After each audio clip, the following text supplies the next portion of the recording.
Hey, Larken Rose here, once again making a video about something I've mentioned before, but I don't think I've ever actually made a video specifically about this. And it comes up a lot, so now I'm going to. A lot of people complain about capitalism, and invariably, the people complaining about capitalism and the people advocating capitalism are using the term to mean completely different things.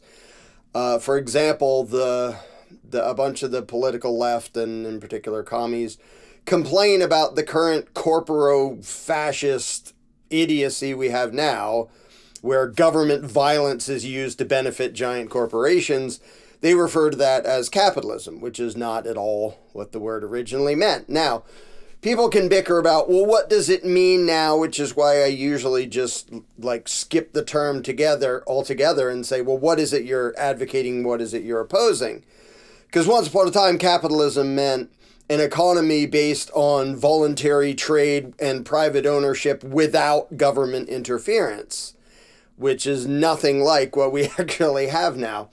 So to complain about capitalism and point to the current system, that's not at all what the word used to mean. But instead of bickering over what the definition of the term is, I like to just focus on, well, are you opposed to actual private ownership and voluntary trade? Because the only other option is violence. There's voluntary and there's involuntary. And involuntary is called violence. You're either a voluntarist or you're an involuntarist because you advocate violent aggression.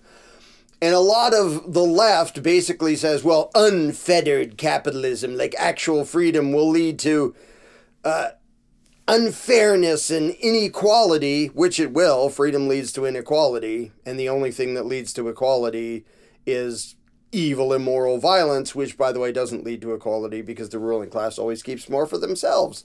So you get the equality of the Soviet Union and Red China, where there's a ruling class and everybody's starving to death.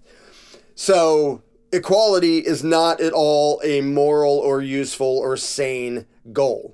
And you can do very simple examples to demonstrate that. If there's two people, one decides, I'm going to sit around my butt today and relax, which you have the right to do. The other one's like, I'm going to work really hard and earn some money. At the end of the day, he has money, he doesn't. Was there some horrible injustice that needs to be remedied? No. Inequality was the only moral outcome of that situation. He got more because he did something that somebody else wanted to pay for, and the other guy didn't. Inequality was the outcome that should happen. And inequality should happen all over the place, because when people do voluntary things or don't, or trade, or sell something that people don't want, or sell something that people do want, the outcome is going to be different. And to pretend that the outcome should be the same regardless of what somebody does is both insane and kind of idiotically immoral. Because how are you going to get equality for the guy who didn't do anything and nobody wanted to pay him, unless you're going to rob the other guy to give half of it to the guy who sat on his butt all day? So, equality is a crappy goal to begin with. But when people say, oh, even without government, corporations will take over, they really don't understand not only economics, but just basic human behavior and how it works. So here's my challenge to all the left-leaning, or anybody who complains about capitalism and says that, well, government isn't the problem, because without government, evil corporations would take over. First of all, government is the mechanism by which evil corporations take over, and they already did, and they're doing it right now by way of government force, by way of the law.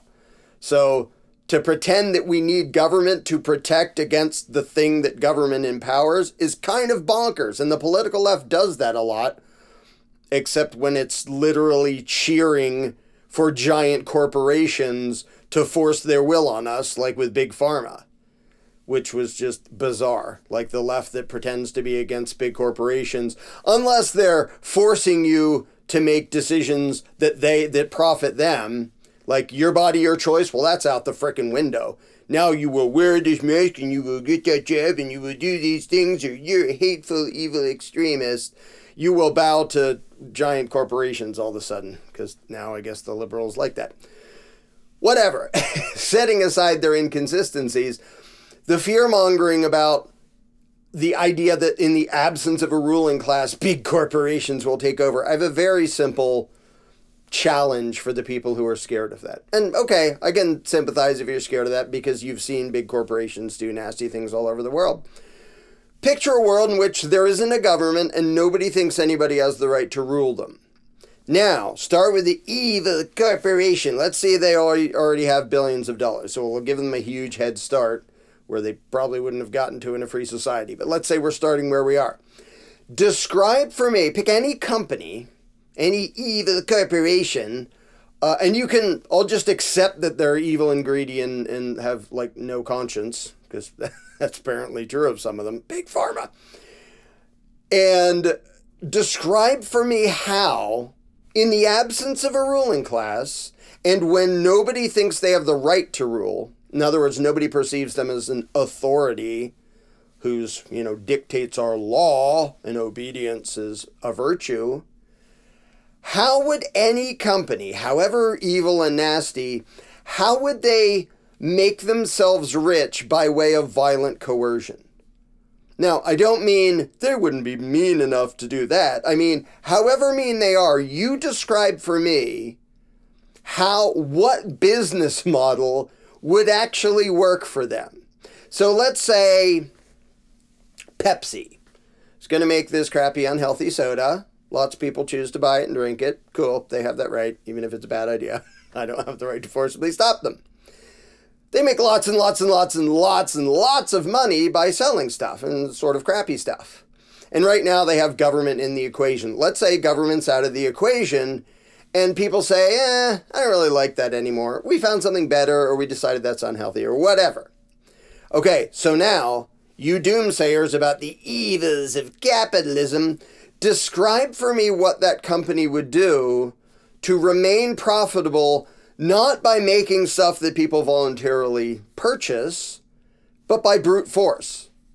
Like, they're going to hire a mercenary army. Okay, so, are they going to hire a mercenary army and make me buy some Pepsi? What's the profit and loss margin there? How much do they have to spend on this mercenary army to make somebody buy some soda, which they'll make like $1 off of or something? So they have to make the products already. And I guess now they don't have to advertise, so they save that money, because now they're just going to do it by brute force. What are the enforcement costs? Never mind the morality. Let's say they're all the way psychos. And for now, we'll get to it in a minute, let's skip the fact that the vast majority of people are not going to want to be enforcers for them. Like go door to door making people buy Pepsi. What's just the cost of that? Okay, you're going to make $1 off of, selling a bottle of whatever. What's it going to cost to hire thugs to go force people to buy this over and over again? How much is your army going to cost? How many millions or billions of dollars are you going to have to spend on your army to try to force people to buy this product? Now, keep in mind, the people feel no obligation to obey and would feel every justification in forcibly resisting and shooting your enforcers. So now we play into, where are you going to get these enforcers? Yeah, there are some people who will do nasty things for $1, but getting themselves killed isn't usually one of those things. Like, the $1 doesn't do them any good if they're going to die. And if they're out there on a day-to-day basis trying to force this on people who feel no obligation to obey and are armed and feel justified in resisting, you'd have a hard time getting enforcers, even if you had an unlimited supply of soulless, immoral pieces of crap. Because they still don't want to die. So how much are you going to have to pay that thug every year to go boss people around? For what profit? All right, we paid our thug $1,000 this week to make 15 people buy a soda. Do the math, Carrie. That doesn't stinking work, does it? No, you can't have an economy based on thuggery if people are armed and don't feel an obligation to obey. And so I invite any of you out there, try to describe any scenario in which, without government and without the belief of authority, some big evil corporation could force people to keep paying it. How? Notice that already the way the corporations do it is by way of government force. They use government force to squash competition, right? Laws and regulations so that people can't compete with them. They use government force for just bailouts, which is just robbing us to give tons of money to these giant corporations. And people are like, well, you have to pay your fair share of taxes for the upkeep of society. And people are starting to figure out how stupid that argument is. And they're kind of losing any feeling of obligation to pay tribute to these crooks, partly because of stuff like this. But if you don't have that feeling among the people, how do you force that many people to hand over that much money? Do you actually think that Pepsi could go to, or any company, pick your own scenario, can go to people and say, you're going to give us half your income. We know you don't feel obligated to do that. We know you don't view us as any sort of legitimate authority, but we're just going to make you because we have this army. Oops, the CEO just got assassinated because everyone in the world feels justified killing the bastard at the top of the gang who's trying to rob you. So how do they do it? Corporations do it by way of government violence. Oh yeah, well what about the mafia and street gangs? You mean the ones that sell drugs? Why is there such a huge profit margin in drugs? Because of government creating a black market by outlawing something. Well, sometimes it's drugs, but sometimes it's prostitution. Why? Because it's illegal. Because government violence created a market with a really high profit margin, a really dangerous market, because you made it illegal. And back when alcohol was illegal, you saw the mafia and organized crime take over alcohol production. They made lots of money. They immediately had corruption because they had their tentacles in government to get preferential treatment and get their thugs to look the other way. The moment alcohol prohibition vanished, that just disappeared. The mob, the mafia, organized crime immediately lost control of alcohol production because now you can go to Walmart or 7-Eleven or wherever. So they can't compete. They could only compete because of government violence, stomping on all their competition in the name of prohibition. Or in the case of all other drugs, the DEA, we're enforcing blah, blah, blah, so that we can run drugs ourselves, so that CIA can be the biggest drug runner in the world. We're pretending it's about stomping out this dangerous habit. Really, it's just stomping on the competition by way of government. You think if some private corporation said, you're not allowed to sell soda or whatever to compete with us, and we're going to send our mercenaries after you to beat you up. You think people would just go, oh, well, I guess you have the right to do that, and I guess we're not going to do anything about it? Or would people resist and shoot them? Again, this is if people don't feel obligated to bow, as compared to when there's government that people think is legitimate and they're like, well, I would obey the law and I would never resist law enforcers. Thank you, law enforcers, for protecting and serving us. Again, that lunacy is slowly falling apart, but people still believe it, which is why government gets away with something that no corporation ever could in a million years, because people don't perceive them as having the right to rule. So, yeah, feel free to try to describe for me. Do a breakdown of the costs and the benefits of how a private company could force their will. And you can point to other countries. Well, here they force people to blah, blah, blah. Oh, gee, how did they get that? Oh, by way of government. Usually the U.S. government helping them. And then the local government, who they buy off. Now they can basically enslave people to do mining and whatever else by way of force. But if you just come in and say, oh, we're just taking over because we can, people tend to shoot you and stuff. But if you're backed by the violence of the state, you can get away with that. So it's really weird that people point to evil corporations who are currently using the force of government and not recognize that without the tool of government, without the weapon of government, these corporations couldn't do a damn thing. They can be just as evil and greedy. I'm not saying, oh, they're all good and they mean well. No, they stinking don't. Big Pharma does not mean well at all. But what could it do without government saying, you have to do this? We're going to shut this whole place down until a bunch of you go and cough up money for this. Or we're just going to rob you outright to give Big Pharma lots of money for the things that we're then going to try to force you to take.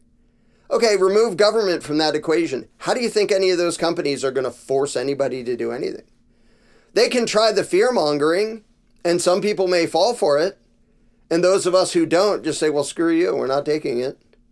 And you don't get to do anything to us. And if you try, we will resist with whatever level of force it takes to make you piss off. And that's even happening with government. Like it got so bad that even a bunch of normal people said, now we're going to disobey government. And that's something that most people think, well, it's the law, you have an obligation to obey. Even then, a bunch of people resisted. Well, if you don't have that at all, you don't even have the facade of authority and legitimacy. You just have a company saying, we're going to make you do this. How do you think they're going to enforce that? Just describe that. So I challenge anyone in the comments below to describe how you think anything. And you can point it, well, what about BlackRock? You mean the one that uses government violence to get what it gets? Like, make sure you're not pointing to an example that makes my point for me, because all of them are going to. You're not going to find any corporation that doesn't use government force, but just uses its own private force without any help from the thugs of the state to enslave people, because economically that doesn't work.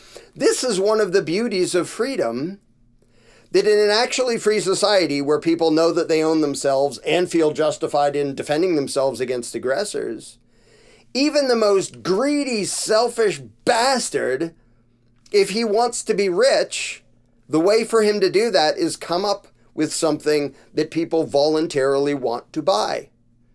Which means he suddenly has an incentive, even though he's just this callous, heartless bastard, he still has to come up with something that benefits other people to a degree that they are willing to buy it voluntarily. So even these slimeballs who couldn't care less about, you or me or anybody else, the way to enrich themselves is by benefiting us. And by the way, that's already true. Look around you. I've talked about this a million times. I'll make this short and then finish this video. Look around you. Everything you have, the electric lights, TV, keyboard if you're into music, whatever you have, did somebody make that because they just care about you so much? No. People who made that don't know who the hell you are, don't care who the hell you are, but they wanted to make money, whether you're talking about somebody on an assembly line, or the manager, or the CEO of the whole company. They had to make something that you wanted to buy. Their greed, wanting to benefit themselves and make money for themselves, that's why you have those things. That's why they were available to purchase, which enabled you to be able to buy them. Because somebody else saw a way to make money, not for you, not to give you something, but to benefit themselves. And when it comes to voluntary exchange, the way to do that is make something that benefits somebody else that they want to pay for. So in a free society, all those evil, nasty, greedy people, mostly they're forced to benefit society because that's the way to make themselves rich. And this is something that economically most Americans are, and most just humans on the planet, completely oblivious to how economics actually works. And so they think that profit is an evil word. Never mind that all the luxuries that you have are a direct result of somebody else trying to make profit. They didn't come from altruism. They didn't come from other people wanting to give you something for your benefit. They were forced to make products good enough that you would voluntarily buy them to benefit yourself and benefit them at the same time. And that's another thing that people don't understand. They think if somebody got rich, somebody else had to get poor, which is just incredibly stupid way to look at humanity. But anyway, I'll leave it there. But by all means, somebody describe for me below. Give some specifics about how an evil corporation is going to oppress us all and have it be economically feasible for them when there is no government for them to use the violence of the state to get what they want, and nobody has any feeling of obligation to obey because nobody perceives them as authority. So go to it. Good luck. And if you can't do it, stop being scared of corporations in the absence of government, because without that tool, they couldn't do a damn thing except, heaven forbid, produce products that people voluntarily want to purchase because they benefit the customer and the company, because it's a win-win, because they wouldn't do the trade if it wasn't.